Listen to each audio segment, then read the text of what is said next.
En tout cas, il n'y en a pas. Quelques-uns ont dit, non mais Jésus a dit que si vous m'aimez, gardez mes commandements. Vous lisez le français ou bien vous lisez une autre langue. Est-ce que ça veut dire que Jésus dit que vous aimez-moi? Non. Jésus parle d'une des expressions de l'amour que nous lui donnons. C'est juste ça. Est-ce que le prophète interdit qu'on aime Dieu? Bien sûr que non. Le prophète a dit qu'on n'a pas aimé Dieu? Bien sûr que non. Le prophète a dit qu'on n'a pas prêché d'aimer Dieu. Je n'ai jamais dit ça. On doit dire aux gens d'aimer Dieu. On doit parler de l'amour de Dieu. Même moi-même, je parle de l'amour de Dieu. Je dois aimer Dieu. Mais je ne dois pas prêcher ça comme sous la loi. Je dois prêcher ça comme sous la grâce, mettant l'emphase sur la connaissance de l'amour que lui il a envers nous. Déjà fait. Nous lui rendons. Mets d'abord la vidéo en pause et cherche-moi une ancienne vidéo du prophète Joël Francis Tatu où il parle de l'amour de Dieu.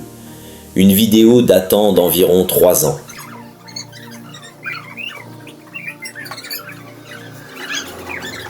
Dieu est amour, pas parce que tu l'aimes. Il t'a aimé avant même que tu puisses l'aimer. Nous étions encore pécheurs. Dieu nous a aimés. Frère, pourquoi nous nous confions en Dieu? Lui, il n'est pas parmi les autres. Il n'est pas sous le soleil. Il n'est pas soumis au temps.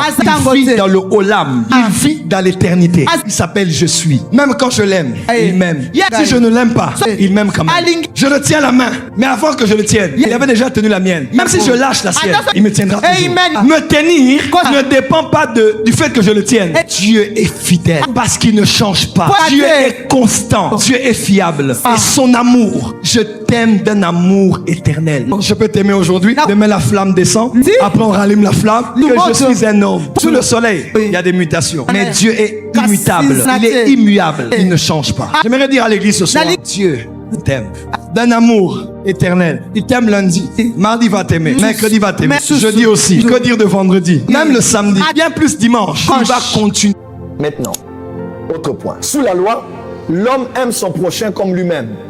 Selon les commandements de Dieu, mais sous la grâce, l'homme reçoit un commandement nouveau de Jésus-Christ. Waouh!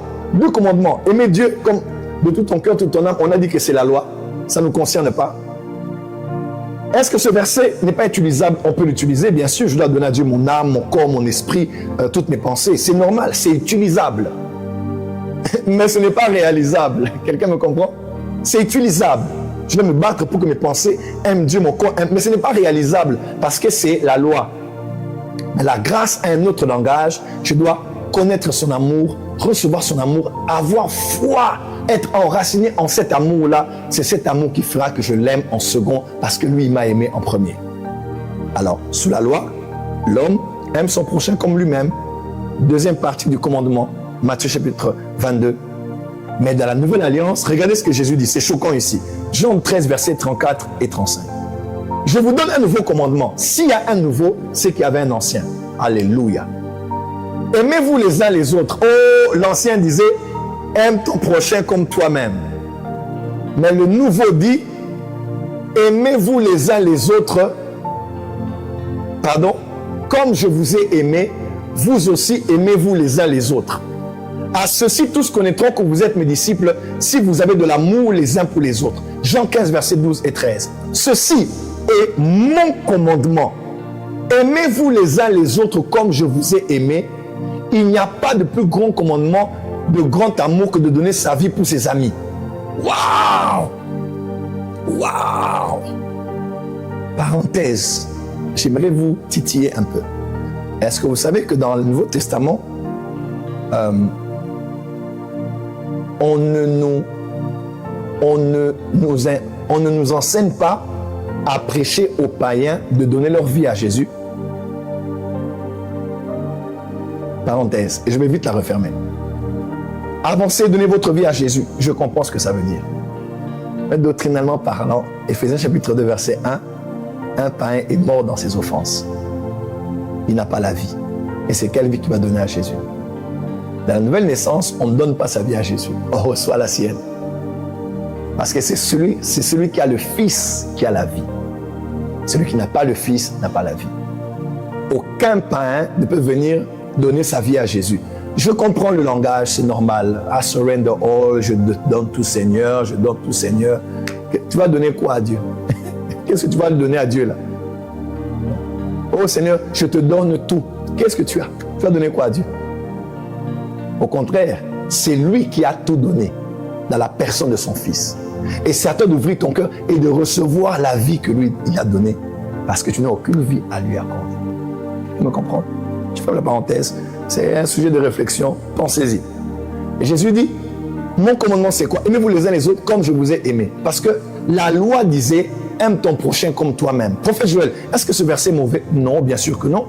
Ce verset montre que tu dois d'abord aussi, c'est applicable, n'est-ce pas, non? Parce que je me dis, je dois aussi m'aimer moi aussi et puis aimer les autres. C'est bien, c'est logique.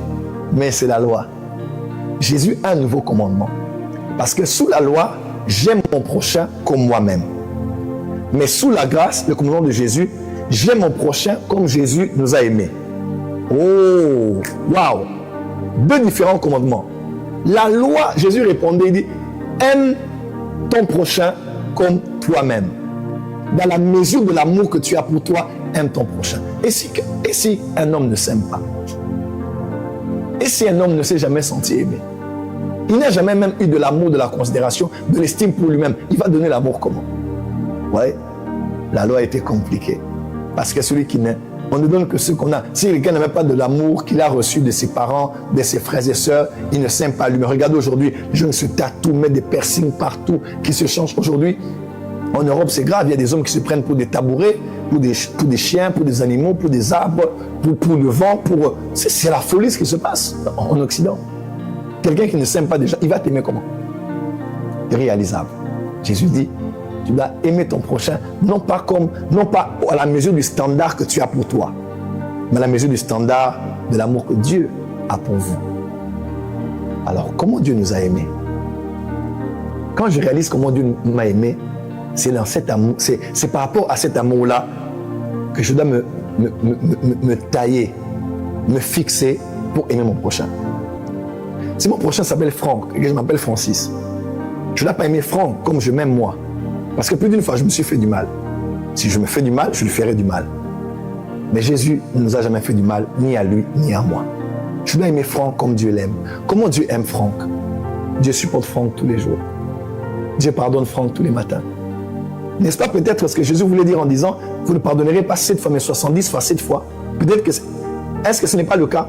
Parce qu'en temps normal, je ne peux pas pardonner autant. Parce qu'il y a un seul qui le fait, c'est Dieu. Et si je dois aimer comme Dieu, je dois pardonner aussi comme lui. Voyez-vous, sous la loi, c'est toi. Le curseur est sur l'homme. Toi, aime Dieu. Toi, aime ton prochain comme toi-même.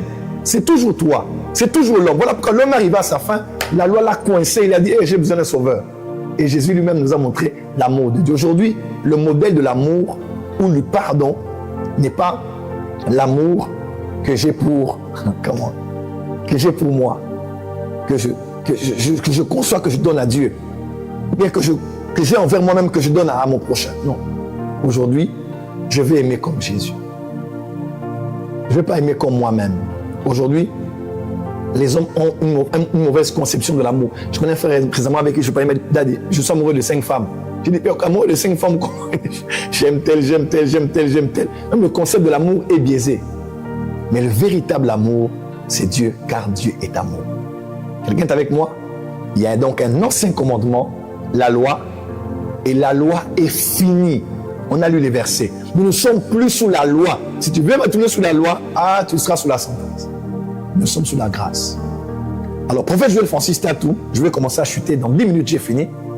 Prophète Joël Francis Tatou, comment aimer Dieu? Très simple. Réalise que c'est lui qui t'a aimé. Réalise que l'expression ultime de cet amour envers toi était par Jésus-Christ à la croix. Jean 3, verset 16 dit, car Dieu a tant aimé qu'il a donné. Cet amour consiste au fait qu'il nous a donné son Fils. Réalise combien l'amour, voilà pourquoi on doit prêcher sur la croix. On a parlé de tout ce que Dieu a fait à la croix. Quand l'homme réalise ça, réalise l'expression ultime de l'amour de Dieu envers nous. Tu dois recevoir cet amour. Il y a des gens qui ne croient pas que Dieu les aime. Quand Dieu veut les tendre la main, ils sont inconsolables. Ils ne veulent même pas recevoir l'amour de Dieu. Tu dois offrir ton cœur, recevoir cet amour. Tu dois croire, tu dois être fondé, être enraciné dans cet amour. Et crois-moi, c'est en recevant cet amour que cet amour te transformera. Et cet amour fera en sorte que tu aimes Dieu en second. Parce que nous l'aimons, car il nous a aimés en premier. Deuxième manière, ou deuxième méthode méthode divine dans la dispensation de la grâce par laquelle on peut aimer Dieu. Et c'est là que je veux clôturer. On y va.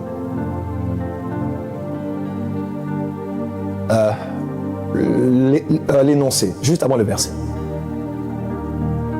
Il n'y a pas autre chose? Ok, pas grave, on y va. Ézéchiel. Ézéchiel 36, versets 25 à 28. Lisez bien ce verset, c'est l'ancienne alliance, mais le prophète Ézéchiel prophétisait déjà sur l'arrivée de la nouvelle alliance. Et ça, c'est extraordinaire. Dieu dit, je répandrai sur vous une eau pure et vous serez purifiés. Je vous purifierai de toutes vos souillures et de toutes vos idoles. Je vous donnerai un cœur nouveau et je mettrai en vous un esprit nouveau. J'ôterai de votre corps le cœur de pierre et je vous donnerai un cœur de chair. Je mettrai mon esprit en vous. Alléluia. Avant, l'esprit était sur vous, sur les rois, sur les prophètes, sur les prêtres. Mais il dit, un temps viendra où je vais changer votre cœur. Vous aurez un cœur nouveau. Et je mettrai en vous un esprit nouveau. Et il dit, j'enlèverai le cœur de pierre, je mettrai un cœur de chair. Je mettrai mon esprit en vous et je ferai en sorte que vous suiviez mes ordonnances et que vous observiez et pratiquiez mes lois. Vous habiterez le pays que j'ai donné à vos pères et vous serez mon peuple et je serai votre Dieu. Waouh! La nouvelle alliance, Dieu enlève l'esprit ancien, il met un esprit nouveau en nous.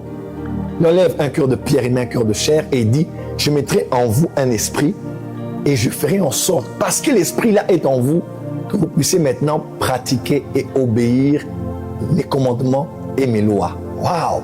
L'ancienne alliance, l'homme avec son esprit séparé de Dieu, l'homme avec son esprit mort, l'homme avec son ego a tout fait pour obéir à Dieu, mais elle a échoué. Maintenant Dieu dit, vous n'allez plus m'obéir par vous-même, mais je mettrai en vous un esprit, mon esprit, qui lui en vous vous aidera à faire ce que j'attends de vous en obéissant à mes commandements. Texte suivant. Parole de vie, verset 27. Je mettrai en vous mon esprit ainsi.